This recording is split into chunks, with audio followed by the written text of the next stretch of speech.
بسم اللہ الرحمن الرحیم۔ تمام تعریفیں اللہ کے لیے، درود اور سلام محمد اور آل محمد کے لیے۔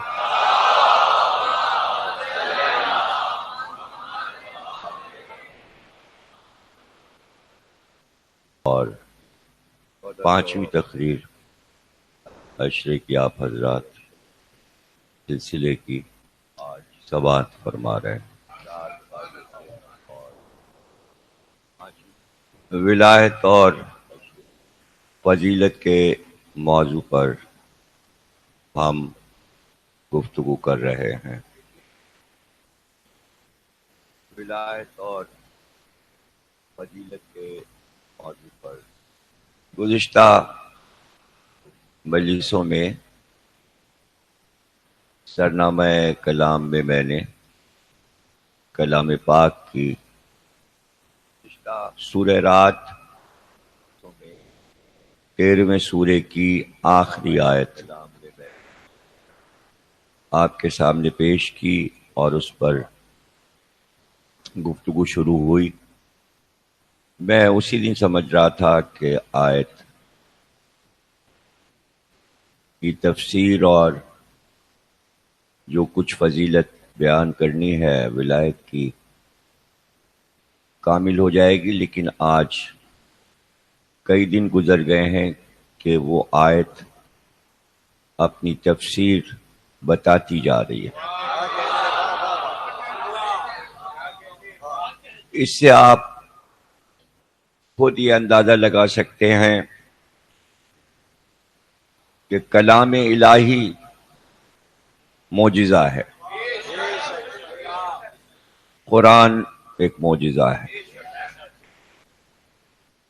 معجزے سے انکار رسول اللہ نے فرمایا وہی کرے گا جو کافر ہوگا، اس لیے کہ معجزہ اللہ کی طرف سے ہے۔ لوگوں کو غلط فہمی یہ ہے کہ اگر رسول اللہ یا مولا علی یا کسی امام یا کسی شہید کا معجزہ بیان کیا جائے تو شاید اس کا ہے وہ، اور وہ اس ذاکر کو نشانہ بناتا ہے جو معجزہ پڑھتا ہے۔ نہیں، معجزہ اللہ کہہ رہا ہے میری طرف سے ہوتا ہے، میں جسے طاقت دے دوں۔ سورہ مائدہ میں 8 محرم کو میں نے وعدہ کیا ہے کہ میں تفصیل کے ساتھ اس بات پہ پڑھ دوں گا، تاکہ اگر ذہنوں میں تشنگی ہے، اب ظاہر ہے ساری ذمہ داری میری تو نہیں ہے کہ کس چیز پر کہاں پر کیا سمجھ میں نہیں آ رہا ہے، میں اپنا موضوع پڑھوں یا سب کی ذہنی کیفیتوں کو دیکھتے ہوئے ان کے سوالات کے جوابات دوں۔ پہلے تو یہ ہوتا تھا کہ چلیے پرچہ دے دیا بھائی سوال آ گیا، برسوں تو ایسا ہی ہوتا رہا، یا زبانی کسی نے کہہ دیا صاحب یہ بات سمجھ میں نہیں آئی، سوال ہمیں بتا دیں، اس کا جواب دے دیجیے گا۔ بعض نے کہا کہ ہم گھر سے بات کر کے نکلے کہ یہ موضوع جو ہے سمجھ میں نہیں آیا تو ہم جا کے علامہ صاحب سے پوچھیں گے۔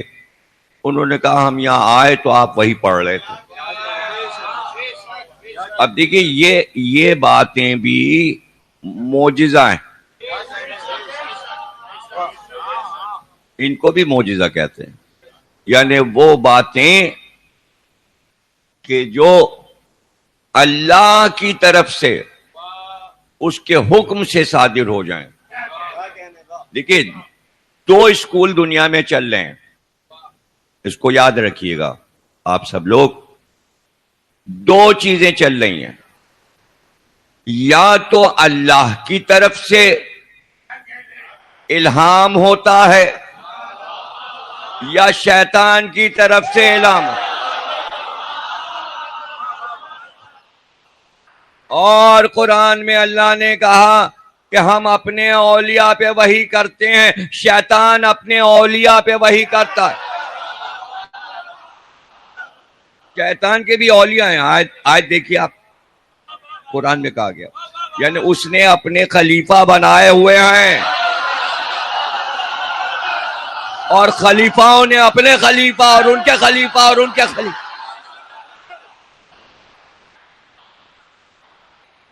تو اب میں دیکھیے, میں تو نہیں سمجھ سکتا کہ جہاں ذکر اہل بیت ہو رہا ہو اور شہر کے تمام حضرات, نوجوان, بچے, بزرگ, ماں باپ سب موجود ہوں اور سب نمائندگی کر رہے ہوں بیٹھ کر, اور ذکر اہل بیت ایک پاکیزہ ذکر ہو رہا ہے, یہاں نہ آپ سے کوئی غلطی ہو سکتی ہے نہ مجھ سے کوئی غلطی ہو سکتی ہے, اس لیے کہ یہاں شیطان گھس سکتا ہے. بتائیے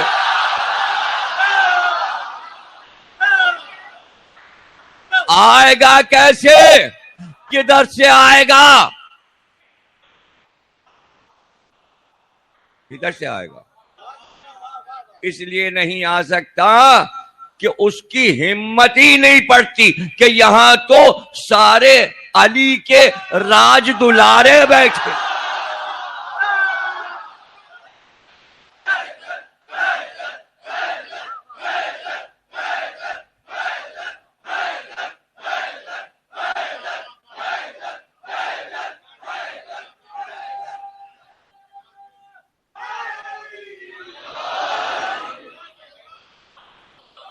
کیسے ہو سکتا ہے؟ اب مثلا دیکھیے, کل مجلس کے بعد میں بیٹھا تھا تو بول ٹی وی, جانتے ہیں نا آپ بول ٹی وی ہے, بول ٹی وی پہ ایک پروگرام انہوں نے ہمارا ریکارڈ کیا ہے, وہ 9 محرم کو 7 بجے آئے گا. 7 بجے آپ دیکھ سکتے ہیں شام کو اگر گھر پہ ہوں گے, 7 سے 8 ایک گھنٹے کا پروگرام. وہ عاشور کو دے رہے تھے, میں نے کہا نہیں, عاشور کو کیونکہ شام غریبہ ہے تو سب شام غریبہ دیکھیں گے تو ٹکرائے گا پروگرام, آپ ایسا نہ کریں, بیٹھو پہ ہماری شام غریبہ ہے. تو انہوں نے دن بدل دیا میرے, اس لیے کہ میرے پاس بیٹھے تھے بول کے وائس پریزیڈنٹ, اور وہ روز مجلس میں آ رہے ہیں, کل بھی آئے, پرسوں بھی آئے, روز آ رہے ہیں وہ مجلس میں. اب کیوں آ رہے ہیں, وہ مجلس میں کیوں آ رہے ہیں, وہ کل انہوں نے مجھے بتایا. کہنے کہ ایک دن میں یہ سوچ رہا تھا عاشور کے دن اپنے طور پر گھر میں بیٹھ کر کہ جن ظالموں نے 6 مہینے کے بچے کو بھی نہیں چھوڑا اور شہید کر دیا, ان ظالموں نے جناب سید سجاد کو کیسے چھوڑ دیا. میں یہ سوچ رہا تھا. اب میں کہتے ہیں کہ میں نے خواب دیکھا یا کیفیت جاگنے کی تھی, آنکھیں بند کی تو کسی نے مجھ سے کہا ہاں, تو کہنے لگے کہ اس کے ساتھ ہی میں یہ سوچنے لگا کہ 11 کی شب جو ہے وہ قیامت کی شب ہے, جیسے عاشور کی, اس لیے کہ بیویاں اس رات میں خاک پہ بیٹھی تھی, تو کیا اس میں سو جانا چاہیے؟ نہیں, اس میں بھی جاگنا چاہیے, اس لیے کہ سید سجاد قیدی بنائے گئے تھے اور وہ رات قیامت کی ہے, شب 11 عاشور کا دن گزر کے, تو اس پہ کچھ قوم نہیں کرتی. تو کہنے کہ میں نے جیسی آنکھ بند کی تو کسی نے کہا کہ تم شہدائے کربلا کیوں نہیں مجلس میں جا رہے ہو, جاؤ وہاں دیکھو مجلس ہو رہی ہے اور سید ضمیر اختر نقوی مجلس پڑھ رہے ہیں. یہ جو تم کہہ رہے ہو, سوچ رہے ہو کہ 11 کی شب میں کچھ نہیں ہوتا, تو وہاں کیوں نہیں جاتے؟ کہنے میں اسی وقت جب یہ میں نے دیکھا اور سنا, آواز آئی, تو میں شہدائے کربلا آ گیا. یہاں پہنچا تو آپ مجلس پڑھ رہے تھے. آپ جو چیز پڑھ رہے تھے وہ میں نے پہنچتے ہی جو سنی, آپ یہ بتا رہے تھے کہ امام حسین علیہ السلام نے حضرت زینب سے فرمایا کہ یہ ظالم میرے بیٹے سید سجاد کو بھی قتل کر دیں گے, لیکن قتل نہیں کر پائیں گے. جب وہ قتل کرنے کے لیے تلوار کھینچ کر آئے تو تم تمام بیویاں سید سجاد کے گرد حلقہ بنا کر اتنا گریہ کرنا کہ زمین ہلنے لگے. حضرت زینب نے ایسے ہی کیا, بیویوں کو آواز دی, جیسی تلواریں لے کر آئے کہ اس کو بھی مار دو, اگر یہ بچ گیا تو کسی وقت بھی ہم سے انتقام لے گا, اس لیے نسل رسول میں کسی کو نہیں چھوڑو. جب سید سجاد کو قتل کرنے کے لیے بڑھے تو بیویوں نے حلقہ کیا اور ایسا گریہ کیا کہ کربلا کی زمین ہلنے لگی اور سب تلواریں لے کے واپس ہو گئے.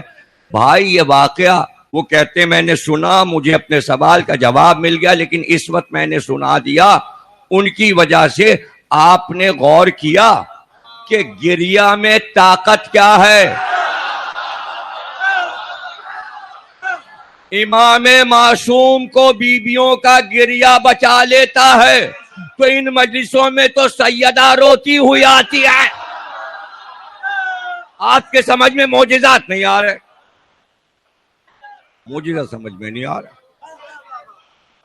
اللہ نے چاہا ہے, اللہ نے کہا ہے. اچھا مجھے پہلے یہ بتا دیں, جو لوگ کہتے ہیں کہ اللہ کی طرف سے وہ بن کے بول رہے ہوتے ہیں, یہ نہیں ہو سکتا, وہ نہیں ہو سکتا, وہ نہیں ہو سکتا, بس اللہ ہے.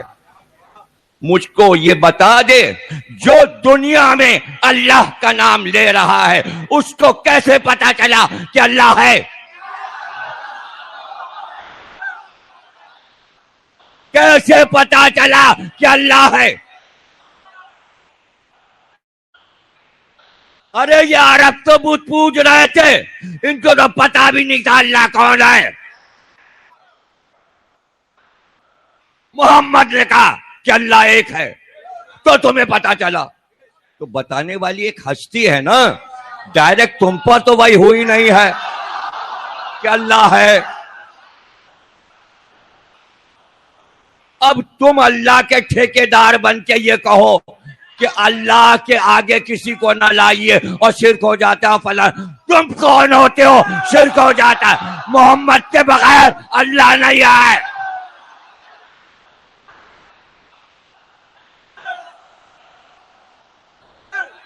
تم کیا جانو اللہ کیا ہے؟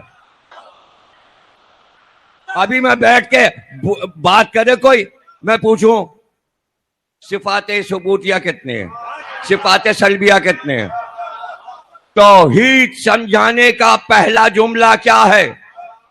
یعنی علم کلام جو علم توحید ہے, جب وہ شروع ہوتا ہے تو پہلا جملہ اللہ کو سمجھانے کے لیے بچے سے کیا کہا جاتا ہے؟ نہیں بتا پاؤ گے, اس لیے کہ وہ ہمارے معصومین نے بتایا ہے. معصومین نے بتایا, الہام تو نہیں. پہلے سب سے پہلے بچے کو یہ پڑھایا جاتا ہے ابتدا میں, کہو اللہ ایک ہے, جو رسول مکے میں کہہ رہے تھے اللہ ایک ہے. اس کے بعد کے جملے یہ کہ اگر اللہ دو ہوتے تو آپس میں جھگڑا ہو جاتا, ایک کہتا ہم بارش کریں گے, ایک کہتا ہم دھوپ نکال, دنیا کا نظام ختم ہو, اس لیے ایک ہے. یہ کس نے کہا؟ یہ سرکار دو عالم نے سمجھا. سرکار دو عالم 40 برس کے ہو چکے تھے, 40 برس کی عمر گزری, بتایا عربوں کو کہ اللہ ایک ہے. 40 برس آپ نے گزار دیا اور نہیں بتایا کہ اللہ ایک ہے. کیسے بتا دیا؟ ہو گیا تبھی.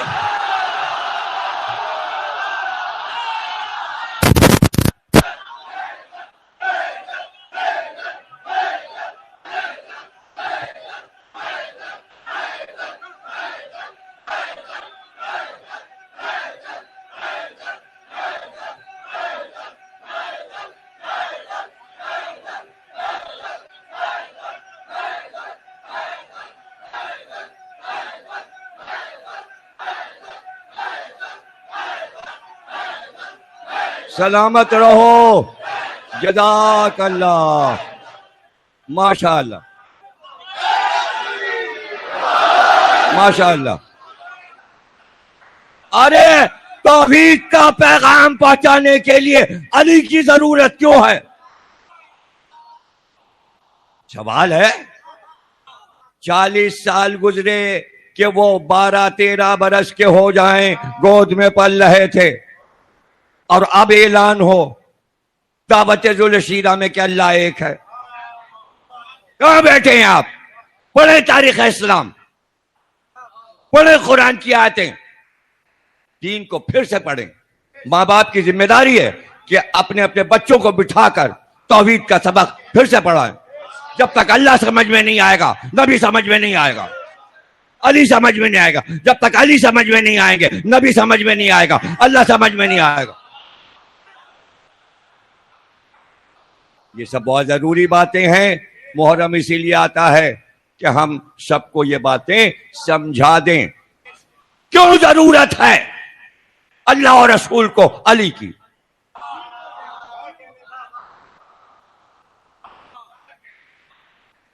بھائی کسی نے لکھ دیا، ارے بھائی وہ بچے تھے جب اسلام لائے، بچے کا اسلام اور ایمان کیا؟ بوڑھے کا تلاش کیجئے کہ بوڑھا کب ایمان لایا، وہ کب اسلام لایا۔ مامون رشید نے وہ پڑھا، اور پڑھتے ہی اس نے انتظار کیا کہ امام تشریف لائیں۔ آپ تشریف لے آئے، اس نے پہلا سوال کر دیا،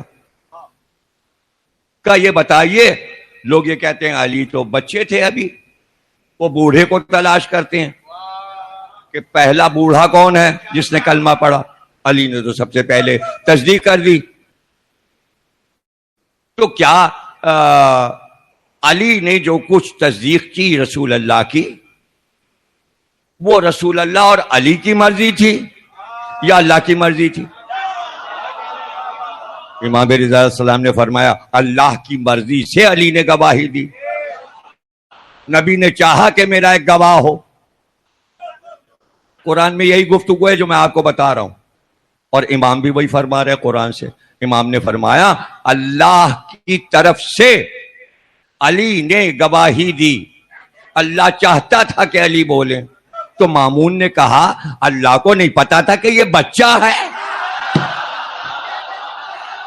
تم کو پتا چل گیا، تمہیں پتا چل گیا، بچے سے گواہی دلوائی۔ آپ کو یہ کہے کہ صاحب بچہ گواہی دے رہا ہے، ہم ہی کہتے ہیں اور ہماری بات سے سوال بنا لیتے ہیں، پتہ وتا کچھ نہیں ہوتا۔ دیکھیے ہماری تو تقریر کا انداز یہ ہے، ہم خود ہی پہلے سوال بنا کے اپنے کو پھنساتے ہیں اور پھر ہم جواب دیتے ہیں۔ ہمیں معلوم ہے کہ کوئی ایسے سوال کر ہی نہیں سکتا، اس لیے سوال بھی ہمیں کو بنانا پڑتا ہے اور جواب بھی ہم کو دینا۔ وہ ہمارے ہی سوال وہ دہراتے ہیں، ہمارا سوال تک تو پتہ نہیں ہے، باتیں کرتے ہیں۔ ہمارا سوال وہی گھوم رہا ہے، کہیں اٹھا کے دیکھ لیجئے ہماری مجلس کے پڑے ہوئے سوالات۔ تو ہم تو ایک طریقہ خطابت بتا رہے ہیں، سکھا رہے ہیں کہ سوال اپنے ذہن میں پیدا کرو، جواب دوسروں سے پوچھتے نہ پھرا کرو، خود ہی جواب بھی تلاش کرو۔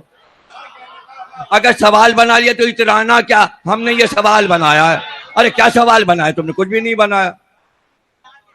اب یہاں پر میں ہی جواب دے رہا ہوں نا، خود ہی تو میں نے سوال بنا لیا، لیکن امام نے جواب دے دیا اللہ کی مرضی تھی کہ علی بولیں، بات ختم ہو گئی۔ جب امام کہہ دیتا ہے تو ضرورت نہیں ہے، لیکن رسول اللہ نے 2 چیزیں چھوڑی ہیں، قرآن اور ایک اطرت۔ اس لیے آپ اطرت کی بات سن کر کہتے ہیں، اگر قرآن سے بھی کہنے کے 2 طریقے ہوتے ہیں۔ ایک طریقہ یہ ہے کہ آپ نے کہا بھئی حدیث سے ثابت کر دیا، امام کے قول سے، اب قرآن کی آیت سے بھی ثابت کر دیجئے۔ اور دوسرا طریقہ ہوتا ہے قرآن میں دکھائیے، قرآن میں دکھائیے۔ کہنے کا طریقہ ایک تہذیب یافتہ ہے اور ایک میں بدتمیزی ہے، سوال ایک ہی ہے، کیا اچھا ہو کہ پہلے تہذیب سیکھ لو۔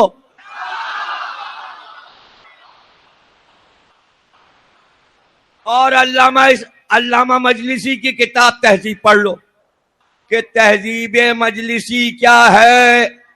گفتگو کا طریقہ کیا ہے؟ جب دین پر گفتگو ہو تو انداز کیا ہو؟ منع کیا ہے اماں نے کہ پوچھنے والا بدتمیزی نہ کرے. امام موسیٰ کاظم علیہ السلام حج کر رہے تھے اور تشریف فرماتے اصحاب گھیرے ہوئے تھے. ہارون آ گیا. اس نے کہا میں بھی پوچھوں کچھ، بادشاہ ہے میں بھی پوچھوں. آپ نے کہا امتحاناً پوچھنا چاہتا ہے یا اپنی معلومات میں اضافہ چاہتا ہے؟ امام سے سیکھو.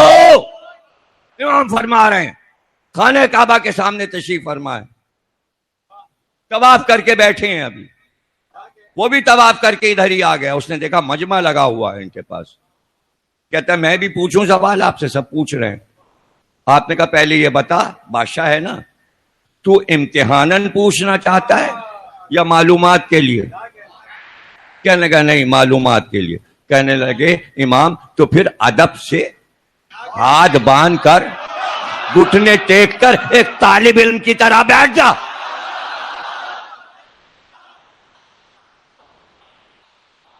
تو خدا کے لیے ہاتھ جوڑ کے کہتا ہوں شیعہ بچوں سے طالب علم بنو، سر پہ نہ چڑھو.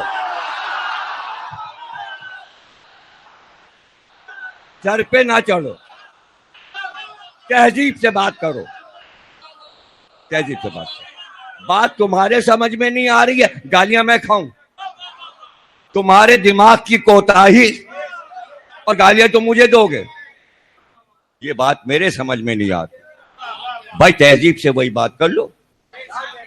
آؤ مجلس میں بیٹھ جاؤ. دیکھو کیسے کھلے ہوئے چہرے ماشاءاللہ سے بیٹھے، کیسے علی والے سن رہے ہیں.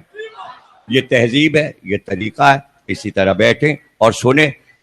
اس سے پہلے کہ یہ سوال کریں ان کی طرف سے میں سوال بنا دیتا ہوں. اب اگر کوئی اٹھ کر بھی کہے کہ یہی بات کہ بچے نے گواہی دی آپ قرآن سے ثابت کر دیجئے، تو آئیے قرآن ثابت کرتے ہیں. ایک بار مریم داخل ہوئی، گود میں بچہ تھا. ارے علی تو 12 برس کے تھے، یہ تو گود کا بچہ ہے.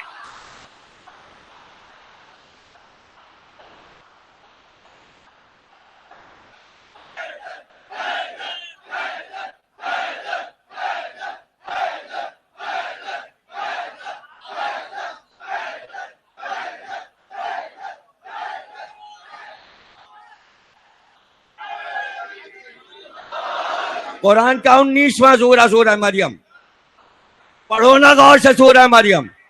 ایک بار یہودیوں نے مجمع کیا اور مریم کو دیکھا. اب جو باتیں ہوئی ہیں قرآن نے بیان کی، میں سب کچھ نہیں بیان کرتا، ضروری نہیں کہ میں ہر چیز بیان کر دوں کہ کیا کیا مریم کو انہوں نے کہا. اللہ کہہ سکتا ہے، میری مجال نہیں کہ میں ان جملوں کو دہراؤں کہ یہودی کیا کہہ رہے ہیں. اللہ نے یہودی کے جملے دوہرا دیے، وہ سب چھوڑ کے میں کہہ رہا ہوں کہ بس ایک سوال. بہت کچھ کہا انہوں نے لیکن ایک سوال، یہ بچہ کہاں سے لائی ہو؟ مریم جیسی عزت ماب، عصمت ماب، عالی جناب، انبیاء کے گھرانے کی، شجرہ جن کا انبیاء کا، جس نے کبھی کسی غیر مرد کی طرف نظر نہیں ڈالی. فرشتے سے کہا جب ملک آیا اور کہا اللہ نے طے کیا تمہیں بیٹا عطا کرے. قرآن یہاں پہ کہتا ہے کچھ، میں اس کا ترجمہ یہ کرتا ہوں، میں نے تو کسی غیر مرد کو دیکھا ہی نہیں. کیا عظیم بی بی ہے. اب یہودی ان سے کہہ رہے ہیں یہ بچہ کہاں سے لائیں؟ بچہ کون ہے؟ کہاں سے لائیں؟ اب اس زمانے میں بنی اسرائیل جو روزے رکھتے تھے ان کی قسمیں تھیں. ایک بھوکا پیاسا رہنے کا روزہ تھا، ایک چپ کا روزہ تھا. وہ منسوخ ہو گیا. بنی اسرائیل کے لیے حکم تھا کہ وہ رکھ سکتے ہیں. وہ 3 دن کا روزہ ہوتا تھا، بولنا نہیں ہے. جناب زکریا نے بھی رکھا. اسی سورہ مریم میں جناب زکریا کے روزے کا ذکر ہے کہ 3 دن وہ آتے رہے اور لوگ سمجھتے رہے خطبہ دیں گے. وہ کہتے تھے یعنی میں نے روزہ رکھا ہے، میں بول نہیں سکتا. مریم نے اشارہ کر کے کہا میں روزے سے ہوں، میں بول نہیں سکتی. تو جو روزہ رکھتا تھا خاموش، وہ اشارے میں بتا دیتا تھا. تو مریم نے اشارہ کیا میں روزے سے ہوں، میں بول نہیں سکتی. یعنی اللہ نے کہہ دیا تھا مریم خاموشی کا روزہ اس وقت رکھ لو. اس لیے کہ اللہ کہتا ہے مادر موسیٰ اور مریم یہ 2 بیویاں ایسی ہیں جن سے ہم نے براہ راست گفتگو کی ہے. اسی سورہ مریم میں کہا اس سے پہلے کہ جب عیسیٰ کی آمد ہے دنیا میں اور وہ فرات کے کنارے پہنچ چکی ہیں. کئی بار میں پڑھ چکا ہوں. فرات کے کنارے ناصریہ میں، یعنی جسے غازریہ، جسے کربلا کہتے ہیں. انگریز اسے ناصریہ کہتے ہیں لیکن غازریہ اور کربلا کا نام ناصریہ بھی ہے. اور وہیں عیسیٰ کی آمد ہوئی فرات کے کنارے. اللہ کہتا ہے مریم یہ درخت ہے پھلدار، تم اشارہ کرو یہ پھل گریں گے، شاخوں کو جھکاؤ پھل گریں گے. یہ ٹھنڈا پانی ہے، میٹھا پانی. فرات کے معنی عربی میں ہے میٹھا پانی. فرات کا ترجمہ کیا ہے؟ میٹھا پانی، کھارا نہیں، میٹھا پانی. اس لیے فرات کو فرات کہتے تھے کہ اس میں میٹھا پانی تھا. کہ یہ پانی ہے اور یہ غذا ہے، یہ پھل ہے اور تم کھاؤ. یعنی اللہ گفتگو کر رہا ہے مریم سے. اللہ جس بیوی سے باتیں کرے، یہودیوں کو دیکھو کیا بد تہذیبی سے بات کر رہے ہیں. کیا مرتبہ ہے بیوی کا. بیوی نے کہا میں روزے سے ہوں، اور اس کے بعد اشارہ کیا بچے کی طرف. جو سوال مجھ سے پوچھ رہے ہو اس سے پوچھو. وہ سمجھ گئے کہ مریم یہ کہہ رہی ہے بچے سے پوچھو. تو انہوں نے کہا ارے کہیں چند دن کا بچہ بھی بولتا ہے. مریم نے کہا پوچھو. بس جیسے ہی یہ کہا ایک بار وہ بچہ بولا انی عبداللہ.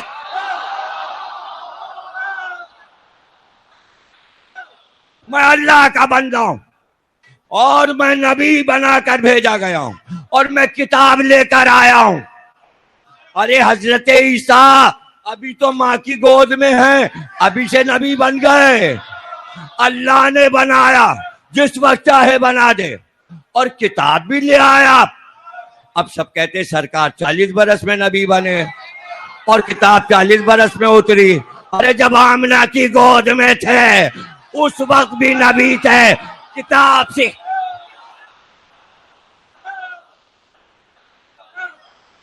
عیسیٰ سے افضل ہیں سرکار. بچہ بولا اور آخری بات جو کہی حضرت عیسیٰ نے گفتگو کرتے ہوئے، میں اللہ کا نبی ہوں، کتاب لے کر آیا ہوں. پہلے کا میں اللہ کا بندہ ہوں، انی عبداللہ، اللہ کا بندہ ہوں. اور اس کے بعد آخر میں کہا میں سارے بچوں کے لیے اس آیت کا ترجمہ سب یاد رکھیں اور بھولیں نہیں اس کو کہ کیا کہا حضرت عیسیٰ نے آخر میں، جس کا تعلق نبوت کے اعلان، کتاب کے اعلان، اللہ کے بندہ ہونے سے تعلق نظر نہیں آتا. لیکن ہر آیت کو سمجھ لینا آسان نہیں کہ آخر میں عیسیٰ نے یہ کیوں کہا. آخر میں کہا میں اپنی ماں کا فرما بردار ہوں، میں شقی نہیں ہوں. جو بیٹا ماں کی نافرمانی کرے وہ شقی ہوتا ہے. اب شقی کی تعریف لغت میں دیکھ لو، شمر شقی تھا.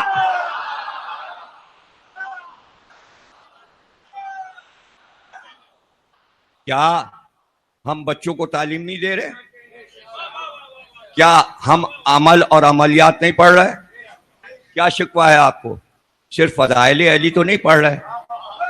فضائل علی کے دلائل میں ہم اپنے بچوں کو تہذیب بھی سکھا رہے ہیں. یہ میسج آگے جائے گا، بچے اپنے بچوں کو بتا دیں گے. اسی طرح یہ پیغام چلتا ہے. پہلے مجلس کو غور سے سنے. اور سب سے بڑی بات جو میں کہتا ہوں، مجلس پڑھنا مشکل نہیں ہے، سب سے مشکل کام ہے مجلس سننا. اگر مجلس سننا آ گیا تو فرش اعضا پہ بیٹھے گا. اگر طریقہ نہیں آیا، تعلیم نہیں ملی مجلس سننے کی، وہ کبھی فرش اعضا پہ نہیں بیٹھے گا، ادھر ادھر منڈلاتا رہے گا اور اس کے بعد جا کے فیس بک پہ ایک سوال ڈال دے گا.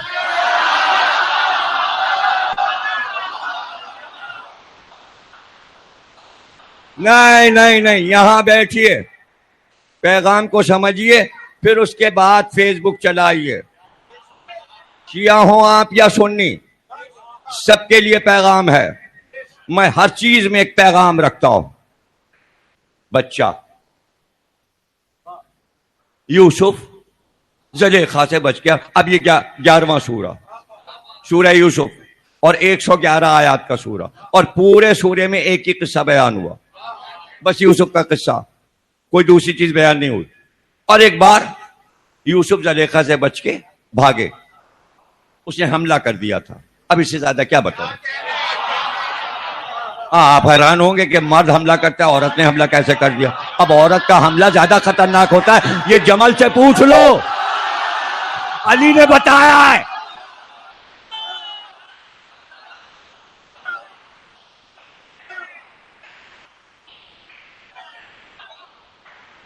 یوسف اسی سے بچ کے بھاگے، علی بھاگے نہیں، علی جم گئے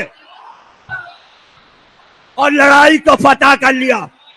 اب یہ علی کا کمال تاثیرت کا کہ فوراً جیسے ہی علی جمل جیت گئے، پہلی لڑائی بعد رسول علی نے لڑی، اور جیسے ہی جمل جیت گئے کہ خبردار مسلمانوں، ہر لڑائی میں مال غنیمت لوٹا جاتا ہے. مخالف جب ہارتا ہے قیدی بنایا جاتا ہے، کوئی قیدی نہیں بنایا جائے گا، کوئی لٹائی نہیں ہوگی. ہٹ جاؤ. واہ رے علی. اگر ایسا ہوتا تو تاریخ کیا لکھتی؟ علی نے پردہ داروں کے پردے کو برقرار رکھا. یہ علی کی سیرت ہے، یہ علی کا کردار ہے.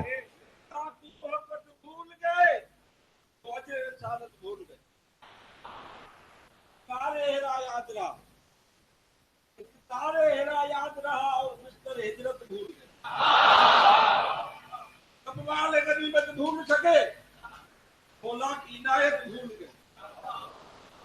پیروں کو نبی کا راوی کہا، مولا سے روایت بھول گئے. کعبے کی فضیلت یاد رہی، مولا کی ولادت بھول گئے.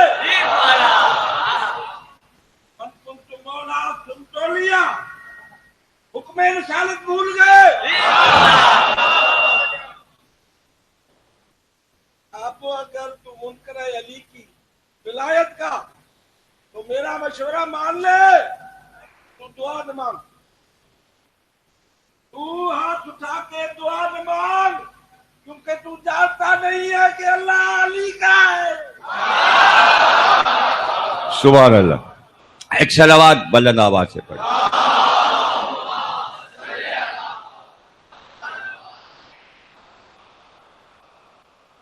جیسے ہی دروازے تک پہنچے، زلیخا کا شوہر عزیز مصر جو وزیر خزانہ تھا بادشاہ کا، وہ آ گیا. اس نے اپنی بیوی زلیخا کو بھی دیکھا اور یوسف کو بھی دیکھا.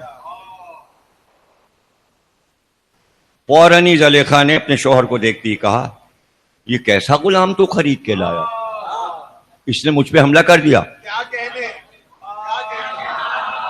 حملہ عورت کرتی ہے اور کہتی ہے ہم پہ حملہ ہوا.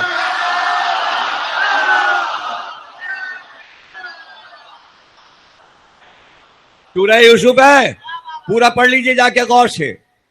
جو سوروں کے حوالے دے رہے ہیں اس کو ضرور پڑھیے، تاکہ ایک ایک لفظ کے گواہ آپ خود بن جائیں کہ میں کس طرح اردو میں بچوں کے لیے پورا قرآن پیش کر دیتا ہوں. اتنا کوئی یاد تو رکھے پورے پورے سورے اردو میں سنا دے. آیتیں تو سب رٹ لیتے ہیں, ترجمہ کس نے رٹا ہے؟ ارے بھائی ترجمہ بتاؤ. اردو کی تقریر ہو رہی, اردو کا زمانہ ہے. یہ سارے عربی داں نہیں بیٹھے, یہ صرف اردو بھی واجبی پڑھ لیتے ہیں. انہیں پڑھنا انگریزی ہے, اس لیے کہ ہر سبجیکٹ انگریزی میں ہے. اکنامکس انگریزی میں, کامرس انگریزی میں. ابھی یہ نیا سبجیکٹ نکلا ہے ٹی وی والا, ماس کمیونیکیشن. اب یہ سب انگریزی میں. تو ان بچوں کو انگریزی پڑھنا ہے اور باہر جانا ہے, وہاں جا کے عزاداری کام کرنا ہے. جلدی جلدی سب کو اپنے سبجیکٹ ختم کرنا ہے, ماسٹر ڈگریاں کرنا ہے. یہ بہت مصروف بچے ہیں, ان کا وقت بہت قیمتی ہے. اس قیمتی وقت میں قیمتی باتیں دے دی جائیں. دیکھا شوہر سے کہا یہ کیا کیا؟ ابھی وہ سوچ رہا تھا کہ فیصلہ کرے کہ یوسف خطا کار ہیں. وہ تو چپ تھے, وہ تو بول ہی نہیں رہے, وہ تو چپ تھے. زلیخا بات کر رہی تھی. زلیخا کے بھائی کا ابھی تازہ بچہ نومولود دنیا میں آیا تھا, اور اسی دروازے کے سامنے جھولا پڑا تھا. اس میں وہ بچہ لیٹا تھا اور کنیزیں ٹہل رہی تھیں اس کی نگرانی. بچہ لیٹا ہوا تھا جھولے میں اور وہ کھیل رہا تھا. ظاہر ہے بچہ اکیلے میں, چھوٹا سا بچہ 1-2 دن کا, کھیلتا ہے جھولے میں, ہاتھ پیر چلاتا ہے. کہ اچانک وہ بچہ مخاطب ہوا. اس نے کہا عزیز مصر فیصلہ کر لے, اگر یوسف کا دامن آگے سے پٹا ہے تو یوسف خطا کار, اگر پیچھے کا دامن تو زلیخا. دامن گواہی بن گیا. ایک بچہ گواہی میں, یوسف کی عصمت کی گواہی, ایک نبی کی عصمت کی گواہی جھولے کے بچے نے دیا. اگر علی جھولے میں گواہی دیتے مکے والے نہ مانتے.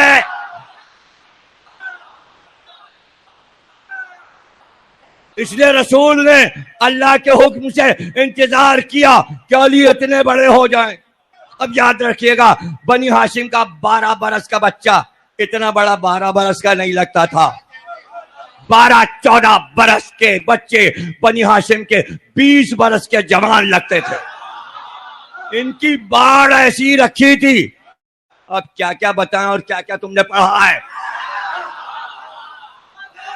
یہ باریکیاں مطالعہ کرنا آسان ہے, عمر گوائی جاتی ہے, ایک دم سے سب کچھ نہیں آ جاتا.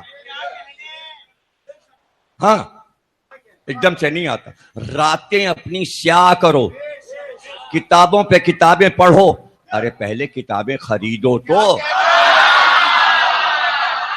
گھر میں کتب خانہ تو بناؤ. فقیر کتاب تم دے دو, ذل رضا کتاب تم دے دو, جاوید تم کتاب دے دو, یا پی ڈی ایف بنا دیجئے. فقیر کے فقیر نہیں. آیت اللہ آقا محسن حکیم نے کہا کہ اے قوم کے جوانوں کتاب خود خریدو. تو طالب علموں نے آقا سے کہا پیسے کہاں ہیں اتنے کہ کتاب خریدیں؟ کہ کپڑے اتنے اچھے پہنتے ہو بیچ ڈالو, یہ جوتے اتنے اچھے پہنے بیچ ڈالو. کہ سرکار اگر کتابیں بیچ کے اور جوتے بیچ کے بھی پیسے نہ ملے تو؟ کہا کہ وہ جو چولہے پہ چائے اور کھانا بناتے وہ چولہا بیچ دو, کھانا چھوڑ دو, ایسے ہی کہیں سے لے کے کھا لو بازار, اپنا سب سامان بیچ دو مگر کتابیں لے لو. یہ تو علم کا درجہ ہے, یہ تو کتاب کا درجہ ہے. تو کتاب کے بغیر آپ بات نہ کریں. پہلے اپنے گھر میں چھوٹی سی لائبریری بنائیں, خوب کتابیں پڑھیں, اس کے بعد بات کریں. کیا لطف آئے گا کہ برابر سے گفتگو ہماری آپ کی ہو. آپ حوالے دیتے جائیں گے, ہم حق بق ہوتے جائیں گے. ارے یہ کتاب اس نے پڑھی, ارے یہ کتاب, اب ذرا سنبھل کے اس سے بات کرنا. میں بات کیا کروں؟ آپ خالی ہیں, خالی وہ ذہن ہے, کتاب آپ نے پڑھی نہیں. اب جناب یوسف جوان ہو گئے, 30 برس کے ہو گئے. بادشاہ جو مصر کا تھا اس نے یوسف سے کہا بھائی خزانہ ہم سے سنبھل نہیں رہا, اکنومی جو ہے ملک کی بیٹھی چلی جا رہی ہے, نقصان پہ نقصان ہوتا جا رہا ہے, نقصان پہ نقصان ہوتا جا رہا ہے. اے یوسف تم بڑے سمجھدار اور ذہین ہو, کیا میرے ملک کی اکنومی کو بلند کر سکتے ہو؟ یوسف نے کہا ہاں ہاں, تو باغ ڈور اپنی حکومت کی میرے ہاتھ میں دے دے, میں سب ٹھیک کر لوں گا. بادشاہ تخت سے اترا اور یوسف کو بٹھا دیا, یوسف کے سر پہ تاج رکھ دیا, ذرا سب چیزیں خلت پہنا دیا, خوبصورت خلت. سورہ یہاں سے شروع ہوتا ہے. کہاں سے وہ بتا رہا ہوں, یہ تو بیچ ہے, ختم ہو رہا ہے سورہ, میں ختم کا سنا رہا ہوں. شروع کہاں سے ہوتا ہے؟ یوسف سوتے سے اٹھے اور اپنے باپ سے کہا بابا میں نے خواب دیکھا ہے. اے بیٹے کیا دیکھا؟ کہ مجھے ایک بلندی پہ لے جایا گیا, بہت اونچائی پر, جہاں سے میں سب کچھ دیکھ سکتا تھا, اور میں نے دیکھا کہ مجھے تاج پہنایا گیا. کتنے بڑے ہیں جب خواب دیکھ رہے ہیں؟ 7 برس کے. آپ تخت پہ بیٹھے ہیں تو کیا برس کے ہیں؟ 30 برس کے. خواب دیکھا 7 برس میں, اور بوڑھے باپ کو سنا رہے ہیں, یعقوب جو کہ نبی ہے, اور بیٹا خواب سنا رہا ہے اور باپ سن رہا ہے. یوسف تو اب نبی بنیں گے, اعلان کریں گے تو نبی ہوں گے, ہیں مگر اعلان نہیں کیا. باپ کے سامنے کیسے اعلان کریں؟ باپ بتائے گا کہ یہ بھی نبی ہے, میرے بعد نبی ہے. 7 برس کی عمر میں خواب, اور نبی غور سے بیٹے کے خواب کو سن رہا ہے. اس کے معنی باپ کو معلوم ہے کہ اس کا رتبہ زیادہ ہے, بچہ ہے تو کیا ہوا, اس کی گواہی قابل قبول ہے. گواہی پہ بات چل رہی, ابھی آیت آتی ہے جہاں سے میں روز شروع کر رہا ہوں, اب ملانے جا رہا ہوں اس بات کو. دونوں موضوع مل جائیں گے, آپ گھبرا نہ جائیں کہ موضوع بدل گیا. موضوع نہیں بدلا ہے, موضوع وہی چل رہا ہے جو آیت کا موضوع ہے, اسی کی تفسیر ہو رہی. کیا خواب دیکھا؟ کہ میرے سر پہ تاج اور شاہی خلعت پہنایا گیا اور مجھے بلندی پہ لے جایا گیا. جب میں بلندی پہ پہنچا تو میں نے دیکھا کہ ستارے 11 اترے آسمان سے, اور انہوں نے میرے پیروں پر سجدہ کیا. یعقوب کو کہنا یہ بیٹے ایسی بات نہ کرو, کہیں انسان کو سجدہ ہوتا ہے. یہ تو آنے والے دور میں لوگ کہیں گے شرک ہو گیا. نہیں, یوسف کہہ رہے ہیں ستاروں نے مجھے سجدہ کیا. پھر یوسف کہتے ہیں میں نے خواب میں دیکھا کہ چاند اترا, اس نے مجھے سجدہ کیا. پھر سورج اترا, اس نے مجھے سجدہ کیا. یعقوب نے کیا کہا؟ بیٹا تمہارا خواب حق ہے مگر چھپا لو, اسی کو تقیہ کہتے ہیں. حق کو چھپانا تقیہ ہے, کہ چھپا لو. مبادہ, تمہارے بھائی تم سے حسد کرتے ہیں, اگر ان میں سے کسی کو پتا چل گیا تم نے یہ خواب دیکھا, یہ تمہیں قتل کر دیں گے. سگے بھائی ایک باپ کے بیٹے, باپ کہہ رہا ہے یہ خواب چھپا لو, اگر کسی نے سن لیا تو تمہیں. لیکن ایک بھائی کی بیوی وہ خواب سن رہی تھی, اس نے سب کو بتایا, سارے بھائیوں کو پتا چل گیا. آخر میں جب خواب پتا چل گیا تو یوسف کو لے گئے اور لے جا کے کنویں میں پھینک دیا. وہی ہوا اور پھر یعقوب رونے لگے. تو اب جو خواب دیکھا تھا اب اس کی تعبیر شروع ہوئی. بادشاہ بنے, تخت پہ بیٹھے, سر پہ تاج, خلعت شاہی پہنا. اب ان کو بچپن کا خواب یاد آ رہا ہوگا نا تخت پہ بیٹھنے کے بعد. اور اس کے بعد انہوں نے ملک کی اکنامی کو ٹھیک کر لیا. لیکن کیسے؟ اس لیے کہ وزیر کے بغیر, وزیر اعظم کے بغیر ملک نہیں چلتا. اب جمہوریت میں وزیر اعظم پہلے چنا جاتا ہے, وہ صدر چنتا ہے. پہلے اللہ کے حکم میں بادشاہ پہلے آتا ہے اور وہ وزیر اعظم کا اعلان کرتا ہے. فرق یہ ہے دین میں اور جمہوریت میں جو لڑائی ہے جس کی وجہ سے ہم دین کو اور غدیر کو ترجیح دیتے ہیں یہ کہ بادشاہ پہلے وزیر اعظم بعد میں. آپ کی جمہوریت میں پہلے وزیر اعظم ہے اور وہ جس کو چاہے صدر بنا دے. اچھا وہ بیٹھ بھی جاتا ہے اور وہ آخر تک بیٹھا رہتا ہے. نواز شریف صاحب نے ممنون صاحب کو بٹھا دیا تو وہ بیٹھے رہے. اب وزیر اعظم عمران خان صاحب نے علوی صاحب کو بٹھا دیا, وہ بیٹھے ہوئے صدر بن گئے. لیکن یہاں صدر اعلی ہوتا ہے اور اسے اختیار دیا جاتا ہے وہ وزیر اعظم کا اعلان کرے. یہ پورے قرآن میں آپ پڑھتے چلے جائیں گے, یہی ملے گا جو میں بتا رہا ہوں. جب آخر سورے میں وزرک اور وزیر کا لفظ آئے گا تو وہاں بھی آپ کو معنی معلوم ہو جائیں گے وزیر کے معنی کیا اور قرآن کیا معنی بتا رہا ہے. ملک کا بوجھ اٹھانے والا, وزر کہتے ہیں وزن کو, اور وہ بھاری وزن جو پورے ملک کا ہو اس کو جو اٹھا لے اسے کہتے ہیں وزیر. اب نبی سارے اپنے نظام کا کل وزن وزیر پہ ڈال دیتا ہے اور ملک وزیر اعظم چلاتا ہے اور بادشاہ دیکھ رہا ہوتا ہے بیٹھا ملک چل رہا ہے.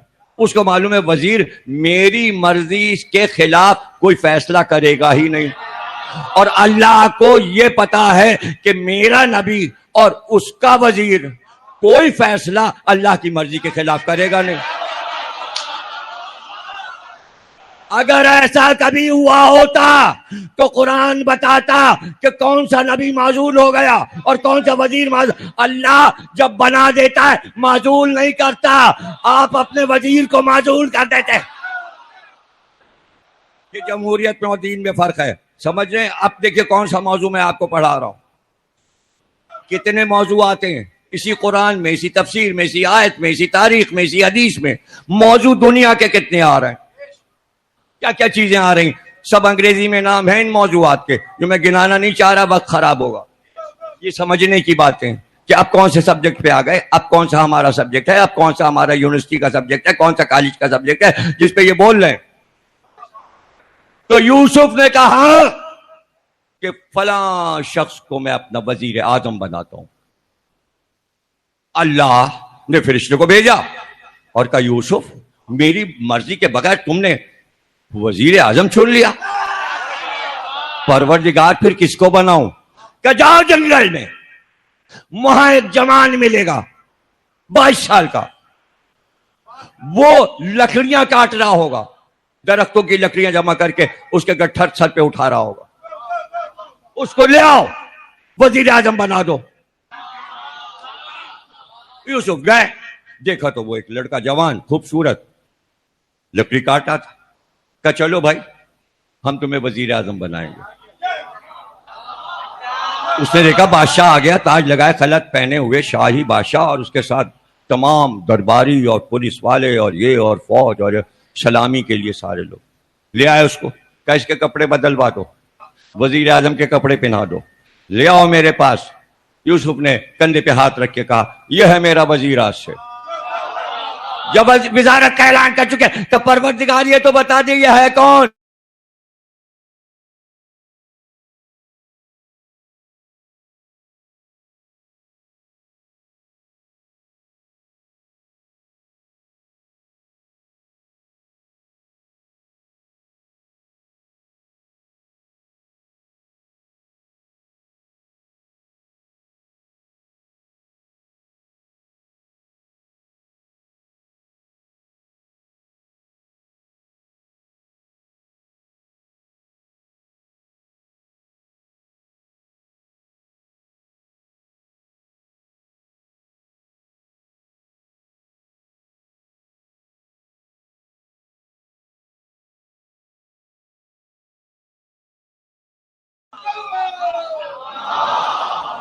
یعنی قرآن نے یہ بتایا جو نبی کی گواہی دے نبوت کی.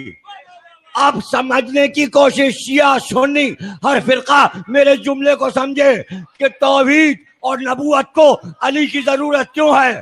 اس لیے کہ جب نبی یہ کہے میں نبی ہوں تو ایک تو ہو جو یہ کہے کہ میں ایمان لایا آپ اللہ کے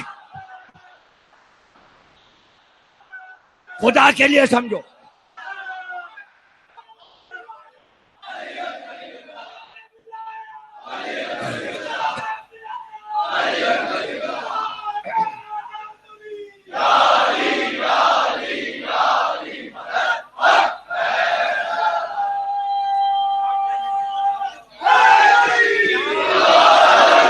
یاد رکھنا اللہ نے یہ انتظام رکھا جب کوئی بھی نبی 1,24,000 انبیاء ہیں کوئی بھی نبی جب آ کے اعلان کرتا ہے میں اللہ کا نبی ہوں تو اس کے ساتھ اللہ ایک مخصوص شخصیت کو رکھتا ہے جو فوراً کہے مرحبا ہم مانتے ہیں آپ نبی ہیں.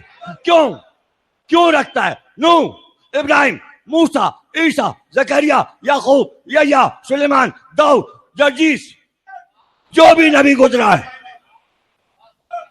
جیسے ہی وہ کہے میں نبی ہوں ایک آگے بڑھ کے کہے میں نے مانا آپ نبی ہیں. یہ کیوں ضروری ہے؟ اس لیے کہ اللہ کہتا ہے جب نبی پکارے کہ میں نبی ہوں اگر ایک بھی نہ بولے تو پوری قوم پر اللہ عذاب لاتا ہے. ٹھہر جاؤ، علی کی ذات وہ ہے جس نے مسلمانوں کو عذاب سے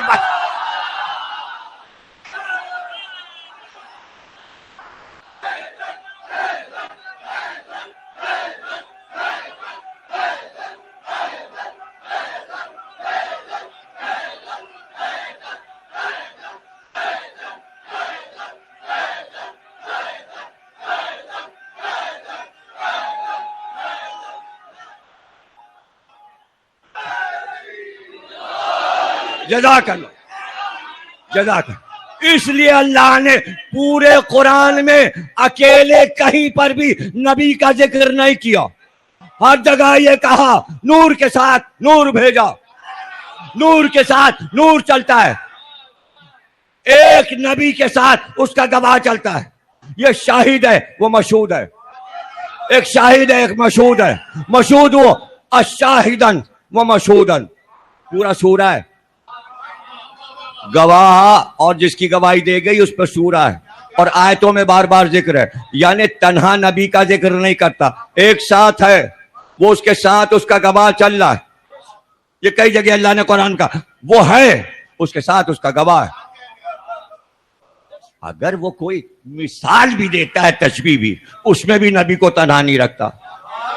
تشبیہ والشمس وضحاہا والقمر اذا تلاہا، اب تشبیہ دے رہا ہے ایک سورج ہے ایک چاند ہے لیکن کہہ رہا ہے چاند جو ہے وہ سورج کی گواہی کے لیے وہیں سے نکلتا ہے جہاں سورج ڈوبتا ہے، جگہ نہیں بدلتا. تلاہا اپنی روشنی کے ساتھ اسی جگہ سے طلوع کرتا ہے جہاں پہ سورج ڈوب جاتا ہے. گواہ بن کے آتا ہے، روشنی والے کا گواہ روشنی والا بنتا ہے. ستارے گواہ نہیں ہیں. ہائے ہائے ہائے ہائے، سورج کے گواہ ستارے نہیں ہیں.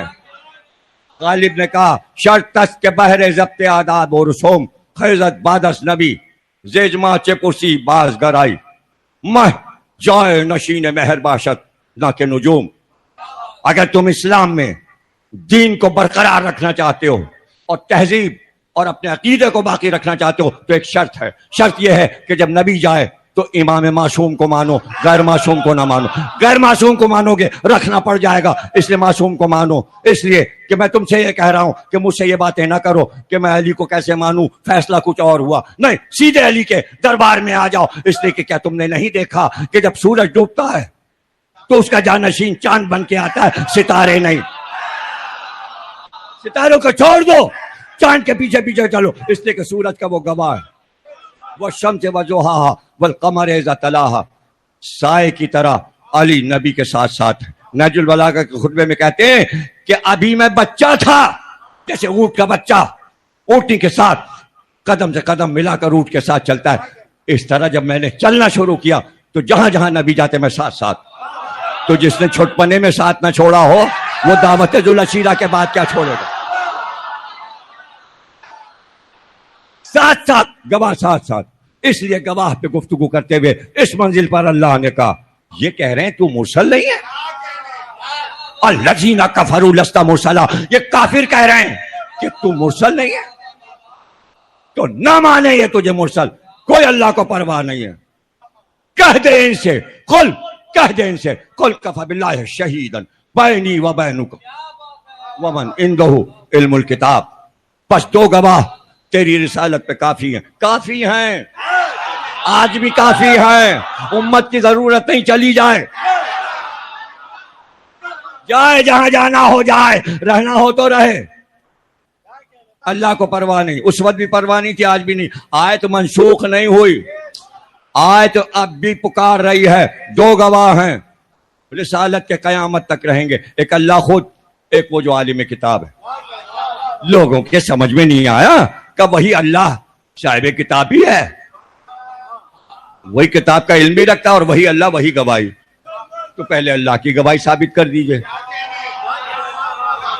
تو آیت پیغمبر پہ آئی ہے نا, پیغمبر بتا رہے ہیں مجھ پہ یہ آیت آئی ہے کہ میرا گواہ اللہ ہے رسالت کا. دوسرا گواہ تو سامنے نظر آنا چاہیے, وہ نظر آ جائے تو پھر پہلا گواہ بھی ثابت ہو جائے گا. پھر میں کہہ رہا ہوں علی نہ ہو تو نہ نبوت ثابت ہے, نہ توحید ثابت ہے. اس لیے ولایت کی ضرورت ہے, اس لیے ولایت کی فضیلت بڑھانا ضروری تھی تاکہ نبی سمجھ میں آئے اور اللہ سمجھ میں آئے. اب سمجھ میں آیا کہ ولایت اور فضیلت کیا ہے, غدیر کیا ہے, سمجھ میں آنا چاہیے. اس نے آ کے کہا اگر یہ اللہ کی طرف سے اعلان ہے تو اپنے اللہ سے کہیے کہ میرے اوپر عذاب بھیجے. خود ہی عذاب طلب کرا. سورہ آیا سالا سائل بعذاب واقع, سورہ مارج آیا اور اس میں یہ کہا کہ اللہ کہتا ہے سوال کرنے والے نے مجھ سے عذاب مانگا, میں نے آسمان سے اس پر عذاب بھیج دیا. اللہ نے ایک پتھر آسمان سے ٹپکایا جو اس کے سر میں گھسا اور جسم کو پھاڑتا ہوا. میں نہیں بتاؤں گا کہ آخر میں زمین میں کیسے جذب ہوا. روایت میں پڑھو جا کے کہ کیا لکھا ہے, کیا لکھا ہے قرآن کے حاشیے پر. سورہ مارج میں کس نے سوال کیا تھا عذاب کا؟ حارث بن نعمان فہری. عذاب آ گیا, اللہ سے عذاب مانگا. اب کچھ لوگ اللہ والے بن کر علی پہ تنقید کر رہے ہیں. اللہ کو برداشت نہیں ہے علی پہ تنقید, عذاب کا انتظار رہتا ہے. عذاب کی صورتیں ہیں, کسی بھی صورت میں آ سکتا ہے, کسی صورت میں آ سکتا ہے. ایک ایک کا ہاتھ پکڑ کے رسول نے کہا فلاں فلاں فلاں فلاں فلاں, مجھے نام لینے کی ضرورت نہیں, تم میرے بعد علی تم سب کو بلائیں گے اور کچھ روایتیں اور کچھ واقعات پر تم سے گواہی مانگیں گے. علی تم سے پوچھیں گے کیا بھنا ہوا تیتر جب آیا تھا تو کیا ہوا تھا, جنگ تبوک سے پہلے علی کے بارے میں میں نے کیا کہا تھا, غدیر میں میں نے کیا کہا تھا, تم سب کو یاد ہے؟ ہاں رسول اللہ یاد ہے. کہ جب علی پوچھے میرے بات تو مجمع میں گواہی دینا, میں گواہ ہوں غدیر خم کا, میں گواہ ہوں, میں گواہ ہوں بھنے ہوئے تیتر کا, حدیث سے طیر کا گواہ ہوں, پرندے والی بات عرض کروں گا آنے والی مجلسوں میں کہ کون سی روایت, موسیٰ اور ہارون والی روایت سمجھا دوں گا آپ کو, بتا دوں گا. جب رسول نے پردہ فرمایا دنیا سے, علی نے سب کو بلایا, کہا یاد ہے, نام لے لے کے, تمہیں یاد ہے گواہی دو, تمہیں یاد ہے گواہی دو. ہمارا حافظہ ساتھ نہیں دے رہا. ارے کتنے دن ہوئے ہیں ابھی ان واقعات کو, حافظہ چلا گیا.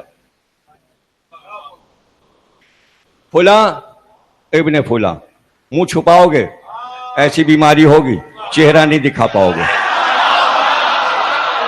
پورے چہرے پر کوڑ ہو جائے گا. غدیر سے انکار, ولایت علی سے انکار, علی کی فضیلت علی بتاتے جا رہے ہیں, معجزہ مجھے نبی دے کے گئے. ولایت کا انکار میں یہ ہوتا ہے. واقعہ پہلے بتا دیا سورہ مارج میں یہ ہوگا. علی جو کہہ دیں اللہ وہی کرے گا, اس لیے کہ اللہ کا ولی ہے. اللہ بھی ولی, نبی بھی ولی, علی بھی ولی. اور ولی کی شان یہ ہوتی ہے کہ وہ معجزہ دکھائے. علی نے کہا تم یاد رکھنا فلاں ابن فلاں, اندھے ہو جاؤ گے, نظر نہیں آئے گا, دوسروں کے سارے کہو گے مجھے راستہ دکھا دے, تجھے یہ بیماری ہوگی, تجھے یہ بیماری ہوگی, تجھے یہ بیماری ہوگی.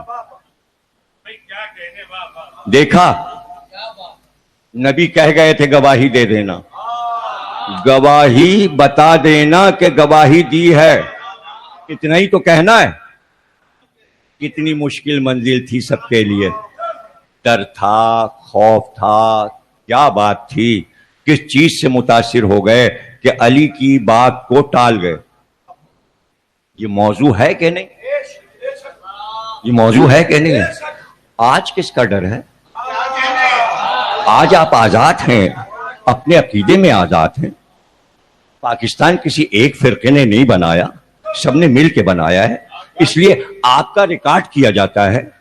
اس لیے کہ قائد اعظم خود مجلس کرتے تھے, مجلس میں بیٹھتے تھے, تو انہیں پتا ہے کہ بانی جو ہے پاکستان کا وہ شیعہ ہے. اس لیے شیعہ جہاں جہاں آباد ہیں, یہ جو کر رہے ہیں ان کی حفاظت کرو.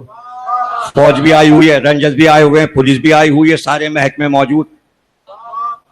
دیگر محکمے کل مجھ سے مل کر گئے, سب کی ڈیوٹیاں لگی ہوئی, سب ڈیوٹیوں پر دورے کر رہے ہیں, سب بتا کے گئے میں کون سا آفیسر ہوں, میں کون سا آفیسر ہوں, تاکہ وہ ہمارے نالج میں لائیں کہ تمام مجموعوں کی حفاظت پردے کے ساتھ بھی ہو رہی ہے اور بغیر پردے کے بھی ہو رہی ہے. یہ میں جانتا ہوں, مجھے پتا ہے, مجھے بتایا گیا ہے کہ نگرانی ہو رہی ہے. سب کے نمبر میرے پاس ہیں, ایک فون کروں سب آ جائیں گے, اس لیے کہ مجھے ذمہ داری دی گئی ہے. بات سمجھ گئے؟ کیوں؟ اس لیے کہ جب بھی محرم آئے گا سب کو ڈیوٹی دینی ہے. اس لیے کہ اسی وعدے پہ تو پاکستان بنا کہ مسلمان ایک ہیں. اور راجہ صاحب محمود آباد نے قائد اعظم سے کہہ دیا تھا چل تو رہے پاکستان, لکھ کے دیا تھا کاغذ, چل تو رہے ہیں, لیکن ہمارے شیعہ بھی جا رہے ہیں. ہم اپنے اہل بیت کے عقیدے نہیں چھوڑیں گے اور ہم دوسرے فرقوں کے عقیدے نہیں اپنائیں گے. اب جو لوگ تقاضا کر رہے ہیں ہمارے والوں کو مانیے, وعدہ ہو چکا ہے, ہم اپنے والوں کو مانیں گے, کسی کو نہیں مانیں گے. یہ وعدہ قائد اعظم سے ہو چکا ہے, ہم کسی کو مانیں گے نہیں اور برا بھی نہیں کہیں گے, ہم چھیڑیں گے بھی نہیں آپ کو. آپ کا عقیدہ آپ کے ساتھ, ہمارا عقیدہ ہمارے ساتھ. اسی شرط پہ پاکستان بنا ہے, اس شرط پہ نہیں بنا کہ آپ شیعوں کو کافر کہیے. کچھ نہیں کہہ سکتے آپ شیعوں کو, آپ انگلی نہیں اٹھا سکتے, اعتراض کوئی فرقہ نہیں کر سکتا, کوئی مسلمان ہم پہ اعتراض نہیں کر سکتا, اور نہ ہم کو ان کاموں سے روک سکتا ہے. اور ان کو بھی سب کرنا پڑے گا ہماری خاطر. اس لیے کہ ٹیلی ویژن ان کا نہیں ہے, ریڈیو صرف ان کا نہیں ہے. پاکستان کی ہر شے پر جتنا مسلمانوں کا حق ہے اتنے شیعوں کا حق ہے. اس لیے ہر محکمے میں ہمارا حصہ ہے, ہمارا حصہ چاہے عدلیہ ہی کیوں نہ ہو. جج کو فیصلہ ہمارے لیے دینا ہے, نہ ہمارے جلوس رکیں گے, نہ ہماری مجلس رکے گی, نہ ہمارا راستہ رکے گا. اسی شرط پہ پاکستان بنا ہے. ہم اطمینان سے بیٹھے ہیں کہ اگر سارے مسلمان بانیے پاکستان تو ہم بھی بانیے پاکستان, ہماری نسلیں بانیے پاکستان ہے. اس لیے ملک میں ہمارا سب کچھ اطمینان سے ہوگا. اور ہم بس اتنی بات کہہ رہے ہیں, ہم علی کو نہیں چھوڑیں گے اور علی کے علاوہ کسی کو مانیں گے بھی نہیں. یہ بچے کسی کو ماننے کو تیار نہیں ہیں. اس لیے کہ اگر علی سے کوئی فضیلت میں اعلیٰ ہو تو لاؤ, نہیں ہے. فضیلت جو علی کی ہے وہ کسی کی نہیں ہے. صحابہ سب کو مبارک, لیکن علی کہہ رہے ہیں کتاب میں نے پڑھ کے سنایا کہ جو فضیلتیں مجھے ملی امت میں کسی کو نہیں ملی. صرف 70 تو سنائی ہے, علی نے صرف 70 تو بتائی ہے. میں تو قرآن سے اور الگ سے پڑھ رہا ہوں, وہ قسطوں میں پڑھ رہا ہوں علی کی بتائی, اور کچھ قرآن سے, کچھ حدیث سے, روایت سے میں فضیلت علی بتاتا جا رہا ہوں کہ اگر ولی بنایا گیا تو کسی شرط پہ بنایا گیا, ایسا ہی نہیں ولی بنا دیا گیا. اس لیے کہ علی سے افضل کوئی تھا ہی نہیں, اور وہ ازل سے ولی تھے. جب عالم نور میں تھے جب بھی ولی تھے. یہ نبی تھے, یہ ولی تھے, یہ ولی تھے, یہ نبی تھے, یہ نبی تھے, یہ ولی تھے. نبی نے کہا جب آدم ماؤ تین میں تھے ابھی تو ان کی مٹی گوندی جا رہی تھی, جب بھی میں نبی تھا اور اس وقت علی میرا وصی تھا.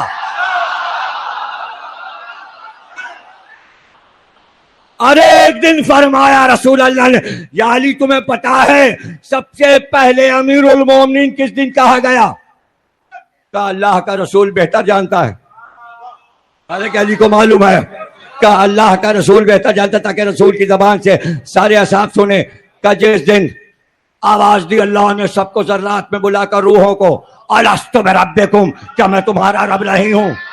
اس وقت نے کہا بلا بے شک تو ہمارا رب ہے. اسی وقت اللہ نے کہا تو پھر ہمارا نبی محمد ہے اور ہمارا ولی امیر المومنین علی بن ابی طالب. الستو کی آیت گواہ ہے.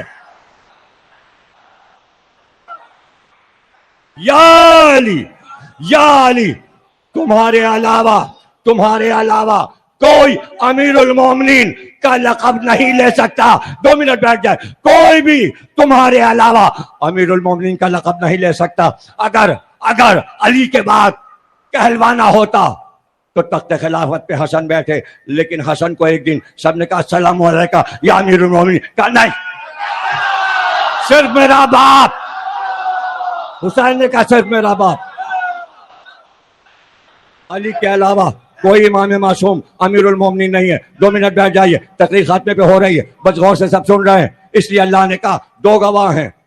کافرو تمہاری پرواہ نہیں، 2 گواہ ہیں میرے. قل کفی باللہ شہیدم، 2 گواہ. شہید کہتے ہیں گواہ کو، شہیدم 2 گواہ. 2 گواہ کافی ہیں.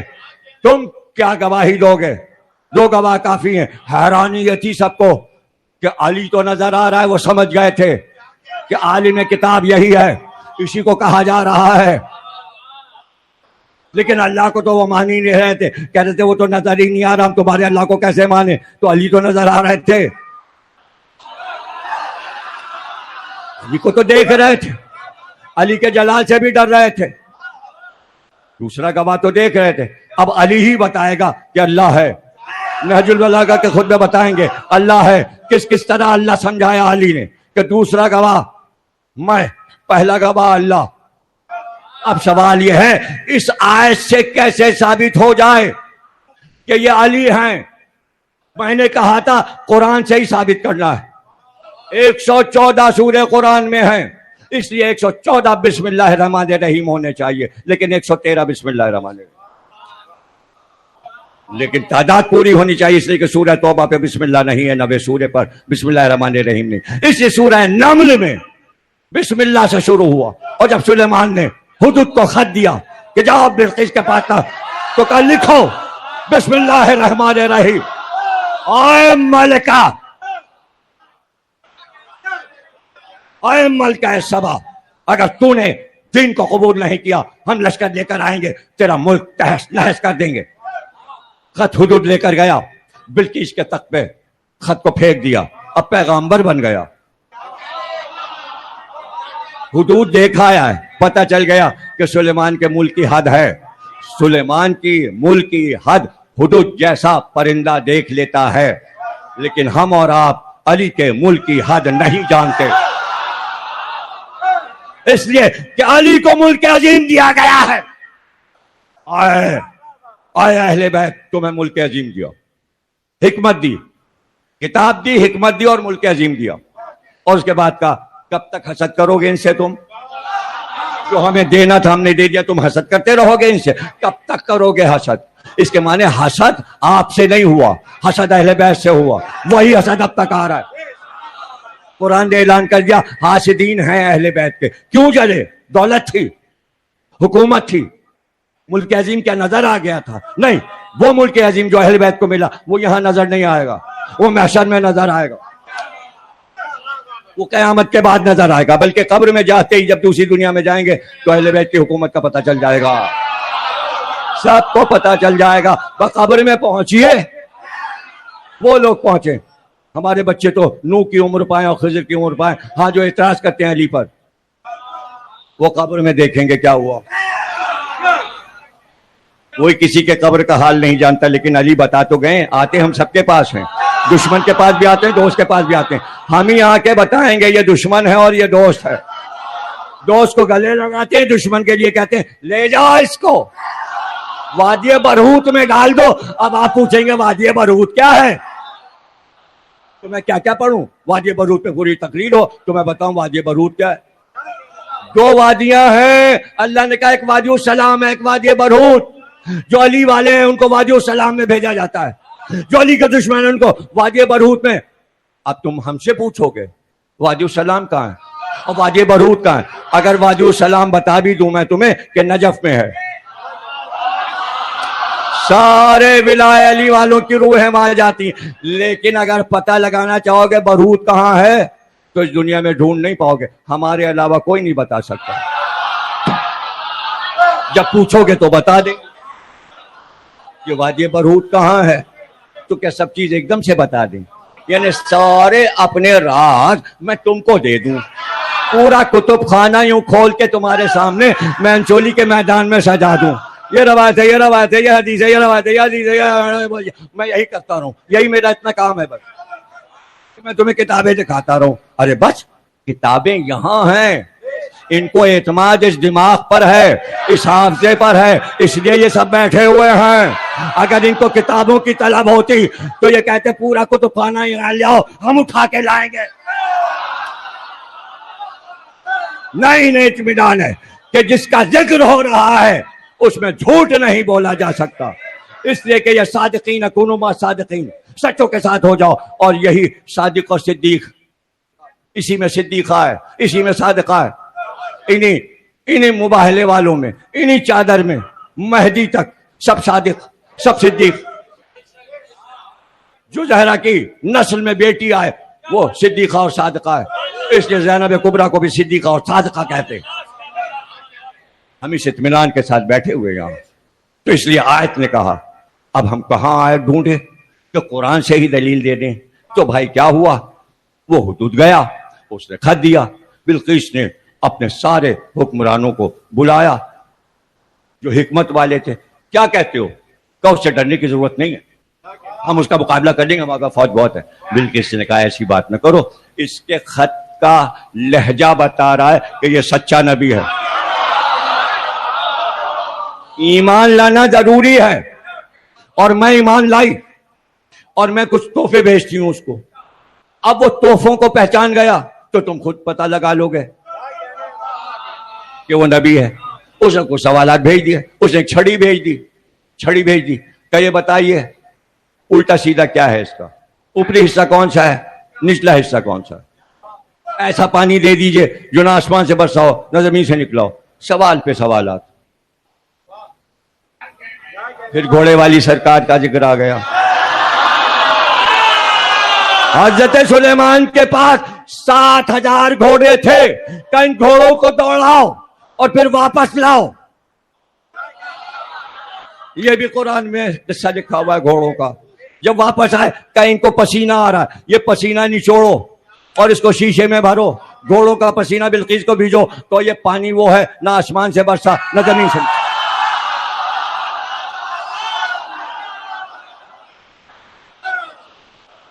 ارے پہلے قرآن تو پڑھ لو غور سے بھائی، ترجمے کے ساتھ، پھر باتیں ساری سمجھ آئے. اور یہاں پہ اللہ نے کہا صافنات، بہترین گھوڑے. صافنات کیوں کہا؟ صافنات عربی میں اس گھوڑے کو کہتے ہیں کہ جب وہ رکے اپنے مقام پر اور نشست کرے تو 3 پیر اس کے زمین پر ٹکے ہوں لیکن ایک پیر ترچھا کر کے اٹھائے ہو. یہ گھوڑے کی سب سے عمدہ صفت ہے، ترچھا کر کے ایک پیر اٹھا لے اور 3 ٹکے ہوں، اسے کہتے ہیں صافنات. یعنی جو اپنی نسل میں سب سے اچھا ہے، جو پنچ کلیان ہے جسے عربی میں کمیت کہتے ہیں. گھوڑے کا مذاق کرنا آتا ہے؟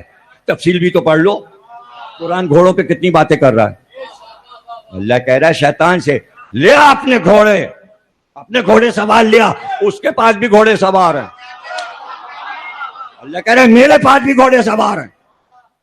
اس سے کہتا ہے اپنے پیادے لیا، اپنے سوار لیا، میں اپنے سوار لاؤں، اپنے پیادے لاؤں. یہ بھی قرآن کی آیت